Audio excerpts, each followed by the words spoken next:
আরে নাতি না বাবা বাবা দুইটা সুখ দুঃখের কথা কই বাবা বাবা জলদি কো, আমি বাড়িতে যাবো, আর খিদা লাগছে। আচ্ছা তুই বলে এই বুঝা বয়সেও ক্লাস 5-এ পড়ো? দাদা, জি আমারে টিচারে না খুব ভালোবাসে, তাই এক এক ক্লাসে 4-5 বছর করে রাখছে। রাখতে রাখতে 25-30 বছরে ক্লাস 5-এ পড়তেছি। আমার ব্রেন খুব ক্লিয়ার, আমি শর্টকাটে অনেক কিছু বলতে পারি। ব্রেন ক্লিয়ার, শর্টকাটে অনেক কিছু বলতে পারো। আচ্ছা শর্টকাটে কুমিল্লা বানান করতো? কুমিল্লা, জি। আন্ডার কুম বেতেল্লিল্লা, কুমিল্লা। বাহ বাহ মসৎকার। আচ্ছা তুই তাহলে শর্টকাটে তোর এই দাদার নামটা বানান করতো? তোমার নামটা আব্দুল খালেক। আব্দুল খালেক।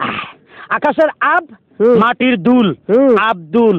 মা কয় খা, বা কয় লেক, আব্দুল খালেক। বাহ এটাও মসৎকার।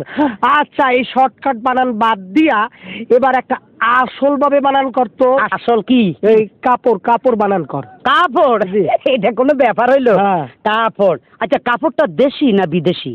ধর দেশি। দেশি।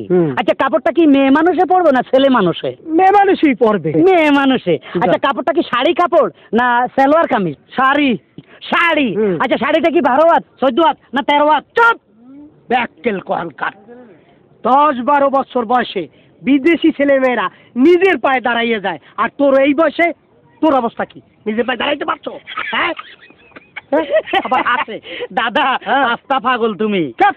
কিসের পাগল? না আমার মায় কইছে আমার বয়স যখন 10 মাস তখন আমি নিজের পায়ে আঁড়ি করে টেবিলের উপর উঠছি, ওইখানে ওইটা দুটা প্লেট ভাঙ্গা ফেলাইছি, আর তুমি কোথায় 12 বছর 13 বছর বিদা দূর। আমি তারে নিজের পায়ে দাঁড়াইতে কইলাম, সে কি বইলে গেল? আমি তো কিছুই বুঝলাম না। আপনারা কিছু বুঝছেন?